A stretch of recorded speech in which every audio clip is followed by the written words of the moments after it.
Yes, this looks to be nearly everyone. Let us begin, shall we? Though I am usually the first to hold forth at such events, I think on this occasion that honor should fall to you. They would be more inclined to take the word of the Warrior of Darkness. Indeed. In light of the subject matter, who better than thee to speak these truths?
Wicked White? The Warriors of Light did all that? So they never... I mean, they only ever wanted to help. And when everything they'd done turned to ash, they still carried on. They gave everything to stop the flood. First their lives, then their souls. And they managed it too, in the end. They saved us. And we cursed their names.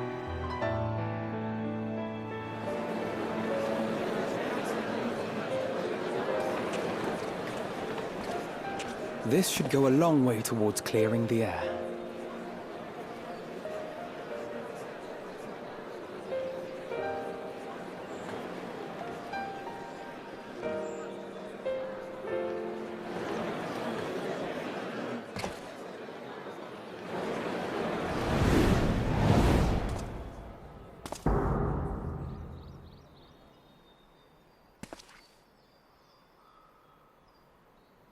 Impossible.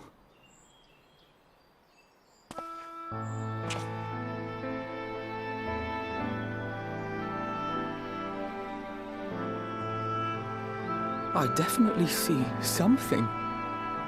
You don't think it's a ghost, do you?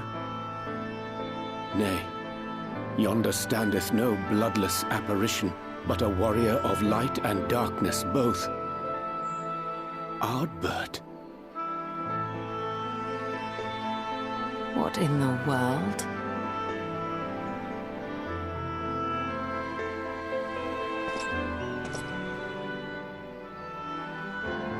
It's you! The one who slew the Eater!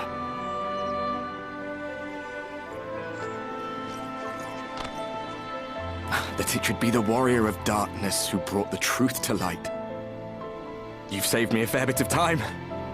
Though I have a few words of my own to say, if I may.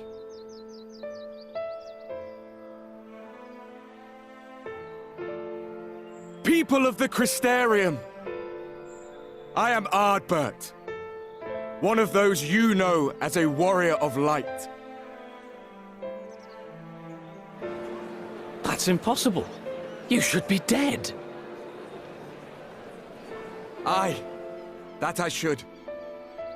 But as the world has been given new life, so too have I.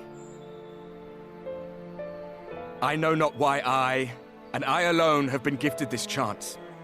But I do know this. Only by the will of the star itself could such a miracle come to pass.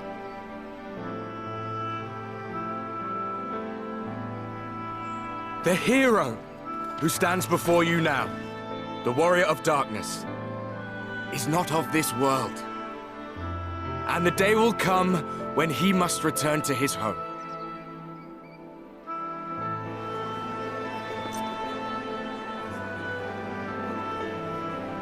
But this land is our home.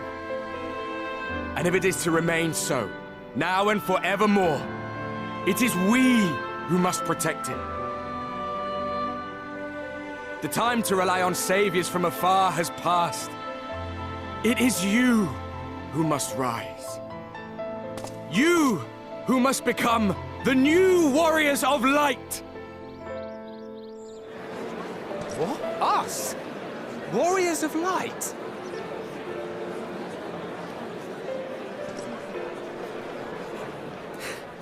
None of us were born heroes, my friend. I was only ever a man with a thirst for adventure. But wherever my journeys took me, I was invariably confronted with the same choice. To lend what aid I could to those in need, or not. And I always chose the former. Any one of you could do the same. All you need is the will to help your fellow man, and the resolve to see it through.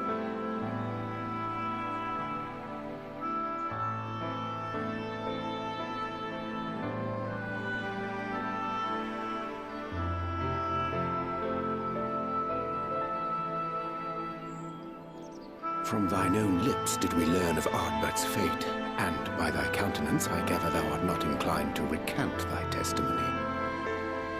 Yet whosoever this man may be, his words hold truth and resonate with the citizenry besides.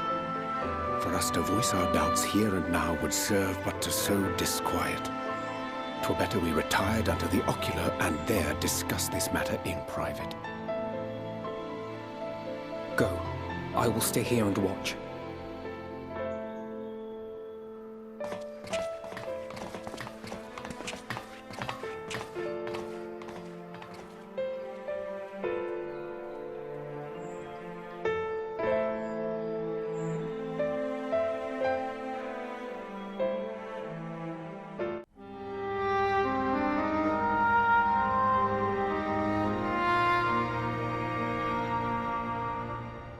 So, that is a warrior of light of the first.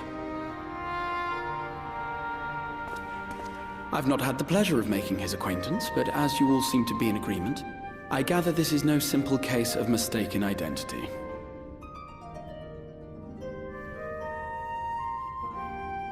As far as I was able to discern, that was indeed Ardbert. It has been a long time, but not that long. Could he truly have been resurrected as he claims?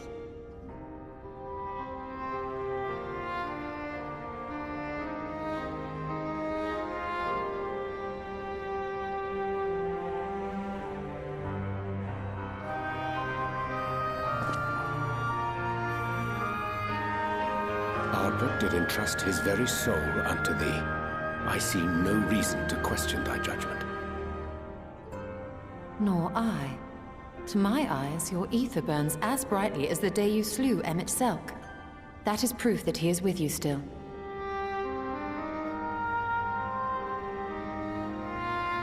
Yet that which standeth now before the people is far more than a passing imitation. I am reminded of the cardinal virtues, though a sin-eater he is not. Which leaveth but one plausible explanation. That he is an Ascian.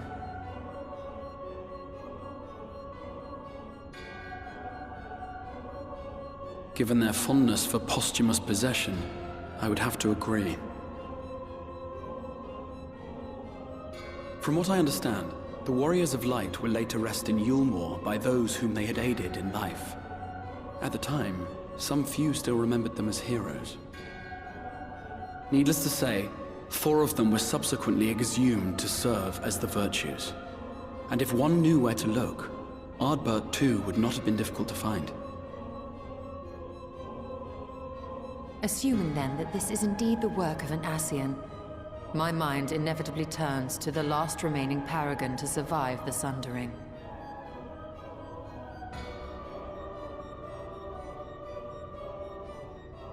Elidibus.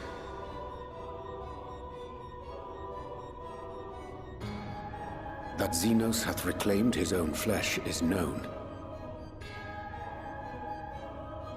Thus evicted from his borrowed form, and cognizant no doubt of Emet-Selk's failure here in the First, 'tis quite possible the emissary chose Ardbert for his next vessel.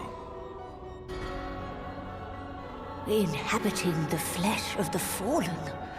My, that is unsavory. And they do this often, you say? Verily, for they possess no corporeal forms of their own. In what one may term their natural state, none save those gifted with the echo can perceive them. Indeed, when Elidibus intruded upon the waking sands, his presence did go unmarked by all save Minfilia and the Warrior of Light.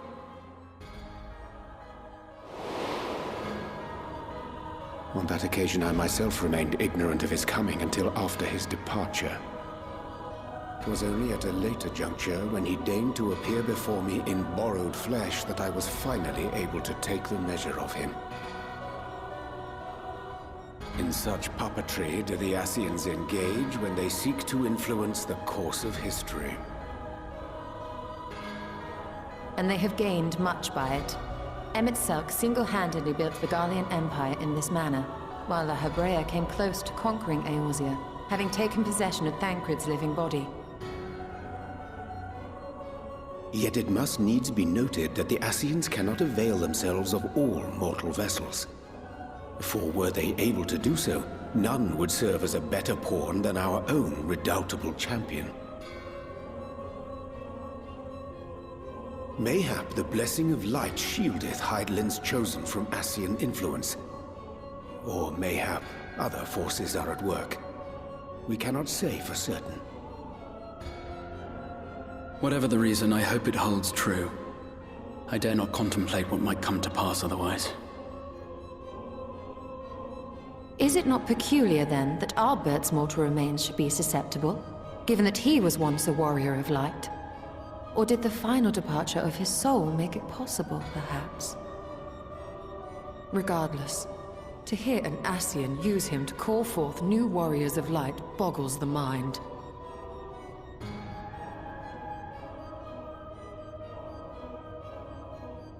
Elidibus hath ever been an enigma, his ostensible purpose being to preserve the balance between light and dark.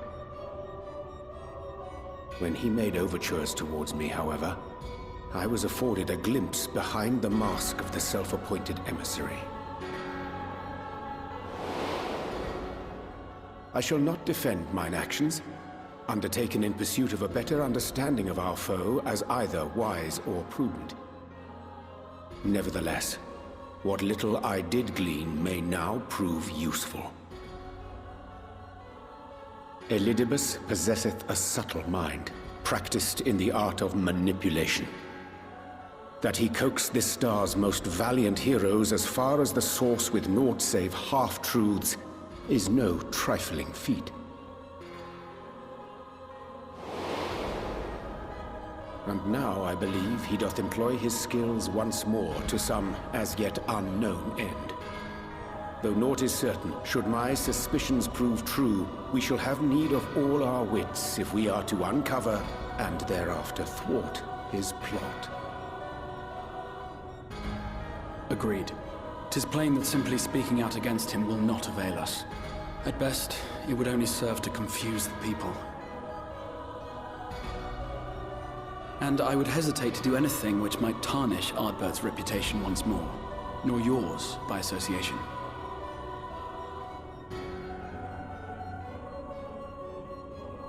That being the case, it may be wise to keep a covert eye on this Ardbert's movements, as we attempt to discern his purpose and how best to mitigate his influence.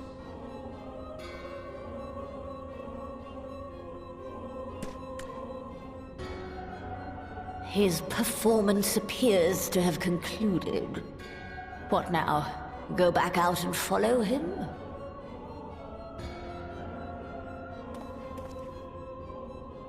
'Twould appear Master Alphino already hath pursuit in mind, And I suspect one pair of eyes shall better serve our cause than half a dozen. Let the rest of us maintain an inconspicuous distance, for the present at least.